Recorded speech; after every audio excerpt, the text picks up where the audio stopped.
Buenas tardes, doctora Del Ponte. Buenas Bienvenida. tardes, ¿Cómo le va? gracias.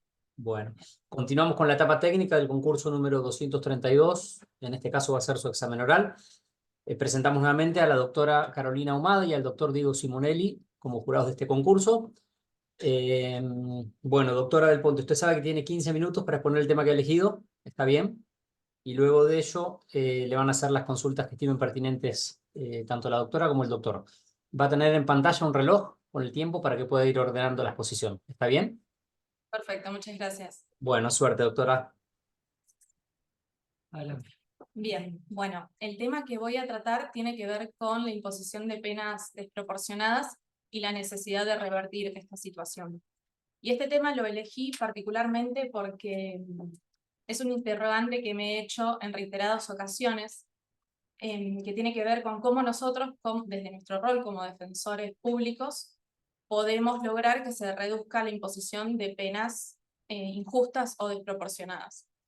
Y una de las herramientas con las que contamos, que si la usamos de forma adecuada y excepcional, puede ayudarnos en este sentido, es la perforación de los mínimos legales. Mucho se ha dicho en nuestra doctrina respecto de la naturaleza jurídica de los mínimos legales. Hay posiciones más estrictas, como las de Levene, por ejemplo, que sostienen que los mínimos legales establecidos por los legisladores deben ser respetados y que los jueces no deberían apartarse de ellos, porque esto sería violatorio del principio constitucional de división de poderes. Pero tenemos por otro lado una posición más amplia, que es una posición que sostiene que los mínimos legales son indicativos. Entre autores que sostienen esta posición nos encontramos con Zaffaroni, con Rusconi, bueno, con Alagias, Lockhart, con Binder, con Mario Juliano, y ellos nos plantean, por ejemplo, Zaffaroni nos dice que los mínimos legales tienen un valor de regla general que deben ser respetados porque existen, pero que cuando un juez se encuentra en un caso concreto en donde estos mínimos legales choquen directamente con preceptos constitucionales de jerarquía superior, el juez puede y debería apartarse de estos mínimos. Mario Juliano incluso va un poco más allá y nos plantea que el hecho de establecer por parte de los legisladores mínimos legales sería inmiscuirse por parte de estos legisladores en el rol que tiene el Poder Judicial netamente, porque lo que sostiene Juliano es que no se puede distinguir un grado de culpabilidad de una persona sin haber atravesado un debido proceso penal. Binder, en un sentido similar, plantea que sí le parece correcto que el legislador estipule los máximos de las penas, de las escalas punitivas por una cuestión del principio de legalidad, pero no así los mínimos. Binder dice que el mínimo puede ser indicativo, en igual opinión que los demás autores que cité, pero nunca obligatorio. Entonces, lo que se puede concluir de estas dos posiciones es que los mínimos legales existen, pero que tenemos una válvula de escape para poder apartarnos de ellos, ya sea por el apartamiento en el caso concreto, por entender que son indicativos, o bien por intermedio de solicitarles a los jueces que ejerzan el control de constitucionalidad que les fuere otorgado por el sistema de frenos y contrapesos que tiene nuestro sistema. Entonces, una vez que establecimos que estos mínimos legales, que nos podemos apartar de los mismos, debemos preguntarnos en qué casos podemos llegar a usar esta herramienta. La realidad es que actualmente hay casos en donde hay fallos en donde se ha dado lugar al apartamiento de los mínimos legales, pero la realidad es que no hay criterios específicos y puntuales, sino que son casos aislados que uno pueda tener como defensor para guiarse cuando está frente a un caso. Cuando llega un caso y dice, bueno, si hubiese criterios establecidos, quizás podría valerme de ellos para empezar a pensar si en ese caso concreto se podría llegar a eventualmente solicitar esta cuestión. Entonces, ahora que establecimos, como dije, que se pueden plantear los tres criterios que voy a estipular, que nos van a servir como guía, como dije, y nos van a servir también para organizarnos laboralmente y para facilitarnos el trabajo, son Los primeros dos van a tener que ver con el grado, con el principio de culpabilidad, y el segundo va a tener que ver con el fin resocializador de la pena. Los dos primeros van a afectar, el primer criterio va a tener que ver con la afectación al grado de culpabilidad. Cuando nos enfrentamos a un caso cuya la afectación al bien jurídico tutelado sea escasa. Entonces, si aplicáramos el mínimo de la escala penal, incluso estaríamos frente a una condena desproporcionada. Por ejemplo, jurisprudencialmente, en relación a este criterio, tenemos el fallo Ríos Mauricio David de la Sala 2 de Casación Federal de la provincia, en donde por un voto de la doctora Slocar, de la doctora Ledesma, con una adhesión del doctor Slocar, se hizo lugar al apartamiento de los mínimos. La doctora Ledesma lo que planteó en ese caso en particular es que ella sostenía el criterio de Zaffaroni y Alagides-Slocar del apartamiento de los mínimos, y es por eso que así lo hizo en ese caso en particular. En un caso de comercio de estupefacientes, del artículo 5, inciso C de la ley 27737, y se lo terminó condenando a Ríos a la pena de 3 años de ejecución condicional. El segundo de los criterios a establecer es respecto no del grado de culpabilidad, sino de la culpabilidad o imputabilidad del sujeto condenado. Ahí nos estaríamos refiriendo ya al ámbito de autodeterminación que la persona tuvo al momento de cometer el hecho puntual. En esta provincia tenemos dos precedentes particulares.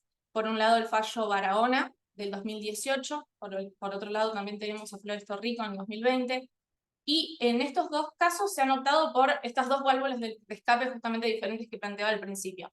En el fallo Barahona, en donde la persona condenada se acreditó en el juicio, tenía un retraso madurativo, se optó por declarar la inconstitucionalidad del mínimo legal, y de esa manera pudo condenarse a Barahona a la pena de 3 años de ejecución condicional en un delito de abuso sexual gravemente ultrajante.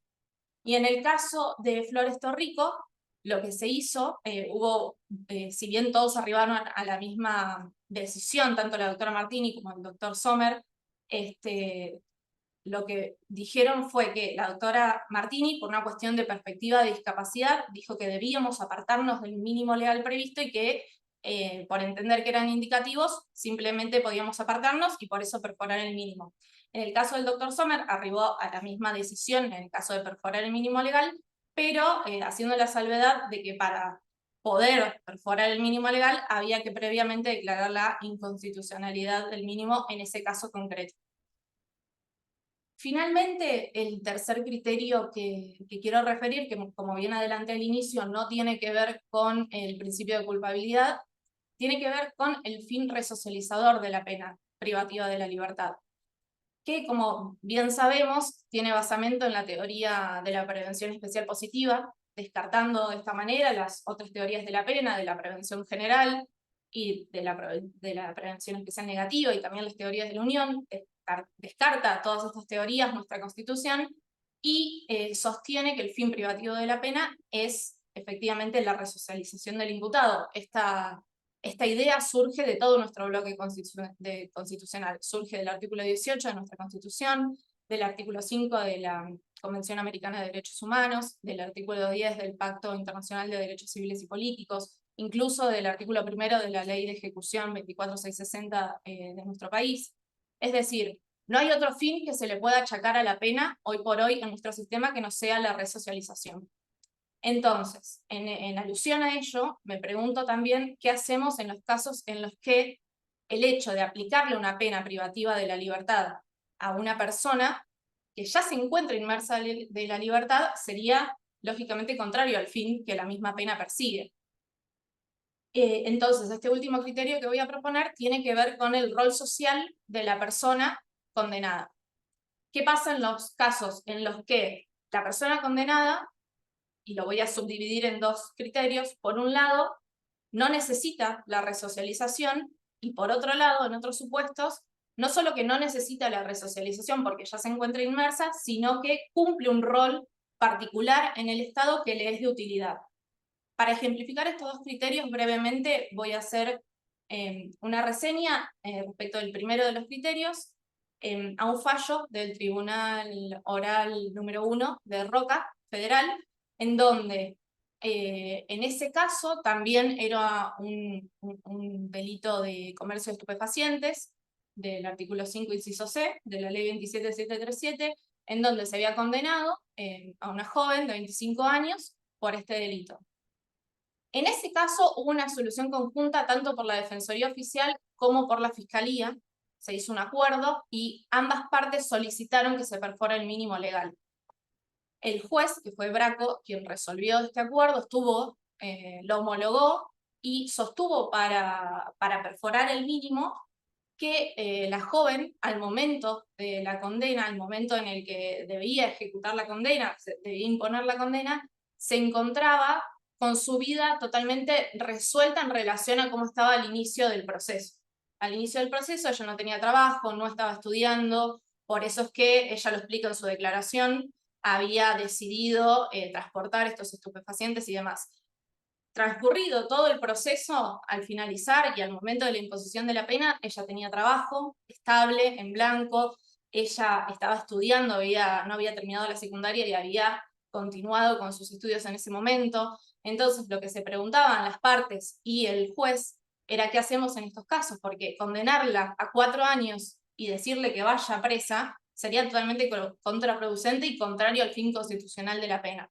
Entonces, es por eso que en ese caso el juez Braco lo que decidió fue apartarse del mínimo legal porque era contrario al fin constitucional de la pena.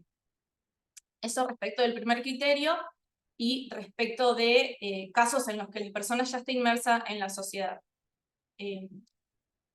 Y por el segundo camino, respecto del rol social de la persona que cumple un rol particular en el Estado, voy a hacer referencia a un caso que todavía se encuentra en trámite, ¿sí?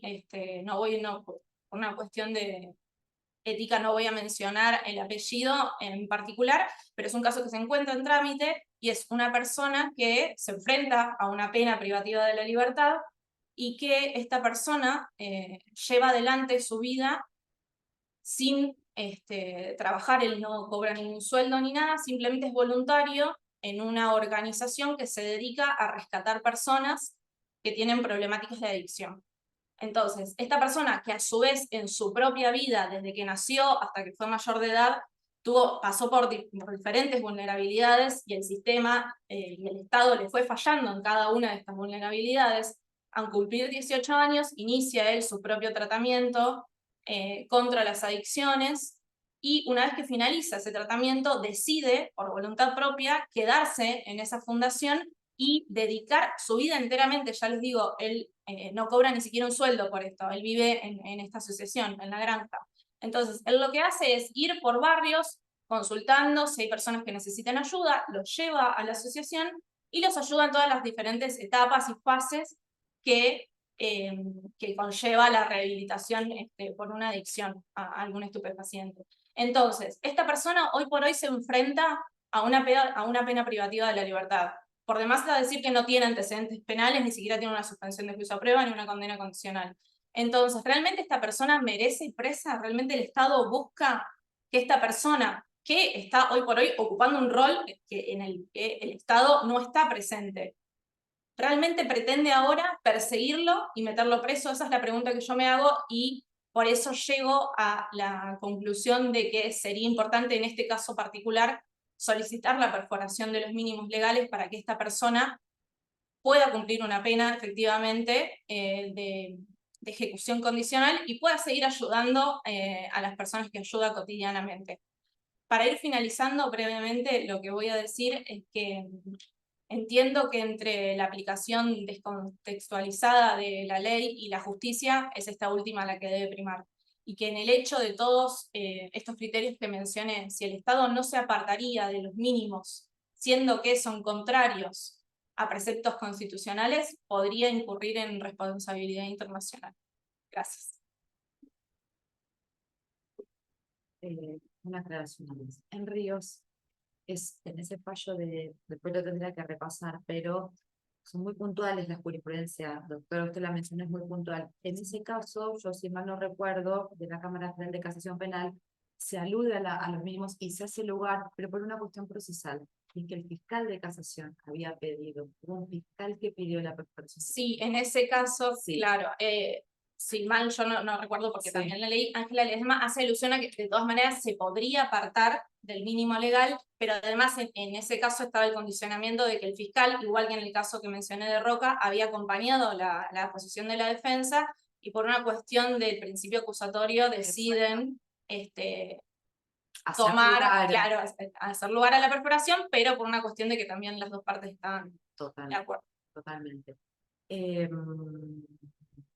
Yo sobre este tema no tengo preguntas. Bueno, la sacamos del tema de las penas, de los tratos crueles humanos y las penas extensas. Para preguntarle sobre el precedente del Superior Tribunal Sterling, ¿lo conoce? Sí. Es un precedente que tiene base en otro precedente de la Corte Suprema, el fallo Price. Price, y le queríamos preguntar a ver si usted considera que como defensora puede articular algún tipo de planteo, o si considera que estos precedentes en verdad vienen a cerrar, digamos, toda posibilidad de articular algún planteo, o si evalúa que hacer un planteo en este sentido configuraría una especie de dispendio jurisdiccional, o que afectaría la economía procesal, o que generaría mayor litigiosidad para finalmente terminar encontrándose con la misma solución, o si considera que podría tener bases para hacer algún planteo que eventualmente llegue de nuevo al Superior Tribunal, y en ese caso, bueno, ¿con qué fundamentos lo haría y cuáles considera que son los principales problemas que tiene esta jurisprudencia? Bien, bueno, brevemente para reseñar y conceptualizar el tema, Starley es un precedente del Tribunal Superior de Justicia en donde se declaró la inconstitucionalidad de oficio del artículo 87 del Código Procesal Penal de nuestra provincia, que hace alusión al vencimiento de los plazos fatales de la duración del proceso, que eran 3 años. Particularmente en ese caso, ya había tenido, era un homicidio culposo, ya había tenido un juicio, habían pasado por la etapa de impugnación en donde se dictó un reenvío y estaban por empezar otro juicio en agosto en agosto de ese año. Lo que hace el fiscal es solicitar una reposición de plazos en los términos del artículo 79 de nuestro código, y el juez de garantías, que en esa oportunidad era el doctor Giancarelli, hace lugar a la reposición de los plazos y da un plazo de 4 meses para que se haga el juicio, y en su alocución menciona que podría eventualmente dar 4 meses más para una eventual impugnación. Con esa decisión, la defensa particular del señor Starley presenta una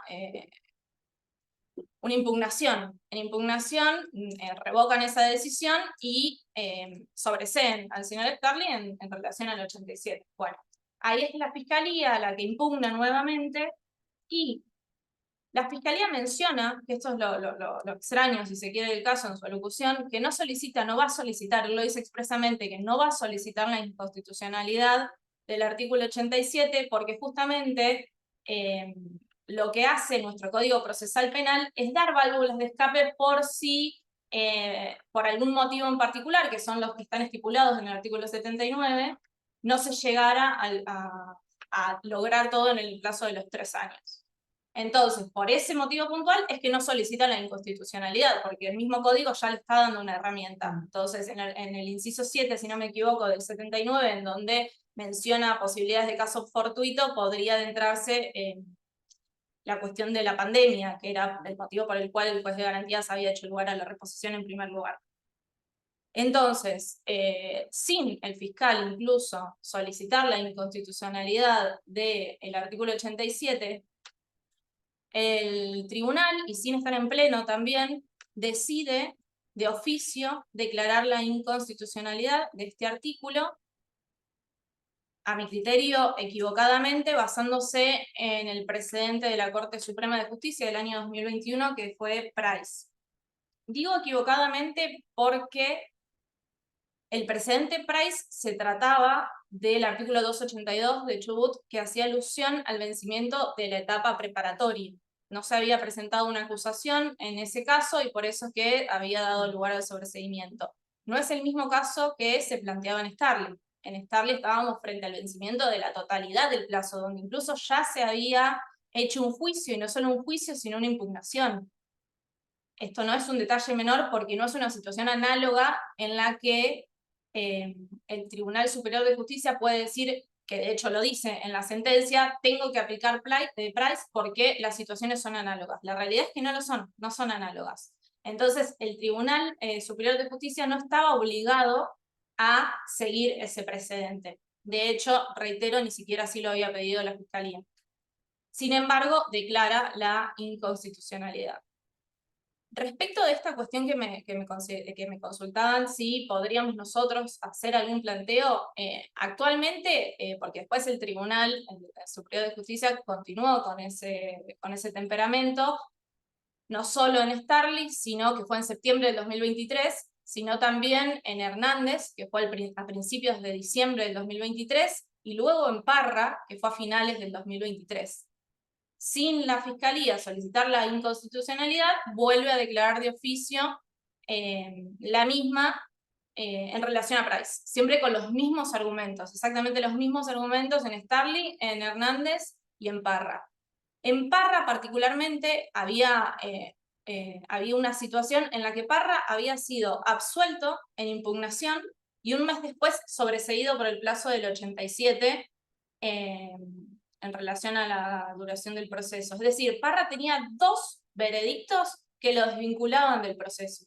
La absolución de impugnación y el sobreseimiento del 87. Y lo que hace el Tribunal Superior de Justicia es tirar abajo ambos fallos y declara la inconstitucionalidad del 87, declara en vigencia el proceso y manda para que haya otra impugnación con otra integración. Entonces, bueno, es una circunstancia de muchísima gravedad para nuestra provincia. Yo recuerdo particularmente que cuando salió Price, hubieron varias charlas y varias cuestiones porque fue un fallo muy contradictorio entre los mismos jueces de la Corte, que si bien declaran la inconstitucionalidad del 82, sus votos entre sí son contradictorios. Entonces fue un precedente muy polémico en su momento. Y recuerdo particularmente a la doctora Leticia Lorenzo en un artículo que ella redactó junto con el doctor Valderrama, y en una charla sobre ello, que planteaba que en principio, como no es análogo a nuestra situación respecto del plazo del 87 y que nuestros jueces lo venían acatando y demás, en principio nosotros no estábamos en riesgo de alguna manera. Pero ahora 2 años, 3 años después nos encontramos en esta situación. Particularmente en Parra aún se solicitó, era una queja ante la Corte que no sabemos si la van a tratar o no lo van a tratar, porque hacemos, desde la Defensoría General se hizo este planteo en conjunto con todo el equipo de trabajo, en donde hacemos justamente alusión a esta cuestión de que no es análogo, de que no se puede plantear. Hay un montón de cosas para decir en respecto a esta situación que significa una gravedad institucional muy fuerte. Entonces, nosotros como defensa, yo no creo que solo tenemos la posibilidad, sino que estamos obligados a dar esta batalla. De ninguna manera esta situación y esta circunstancia de la declaración del TCJ en estos 3 precedentes puede significar una reforma procesal a la larga. Obviamente que lo que se está buscando es que la Corte abra nuevamente esta discusión y que pueda echar un poco de luz respecto de estas circunstancias y aclarar en definitiva, primero, particularmente respecto de estos 3 casos, que no debería haber aplicado Price porque no correspondía, no eran análogos.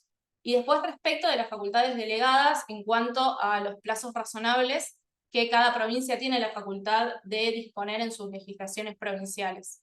Así que yo creo que esta es una batalla que obviamente tenemos que seguir dando. ¿Interpondrías una acción entonces? A la pregunta, ¿interpondrías Sí, una acción? ¿Pero sí. qué hacemos en un caso concreto ahora? Respecto de esta circunstancia, respecto de si vuelve a suceder. Vuelve a suceder y sos Bordan.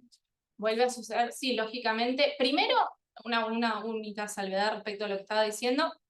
Quizás estaría también bueno poder plantear en la audiencia por qué la Fiscalía, en estos casos, porque en estos 3 casos la Fiscalía apeló, impugnó la decisión del sobreseimiento en los plazos del 87. si bien no solicitan la inconstitucionalidad, siguen impugnando estas decisiones. Entonces esto es una cuestión, porque el fiscal general de esta provincia lo que dijo es que no debería declararse la inconstitucionalidad, pero sin embargo continúan impugnando las decisiones de esos sobreseimientos. Entonces capaz que ahí estaría bueno poder aclarar un poco esa noción. Ahora bien, respecto de lo que yo haría particularmente es, en cada uno de los casos que se me presenten, sí solicitar la vigencia, que siga en vigencia el plazo del 87, porque así lo dispusieron los legisladores de nuestra provincia en relación a toda nuestra política criminal, y que particularmente, bueno, como digo, sigan en vigencia y que se pueda seguir adelante con estos plazos. Algo más, señor Joseph.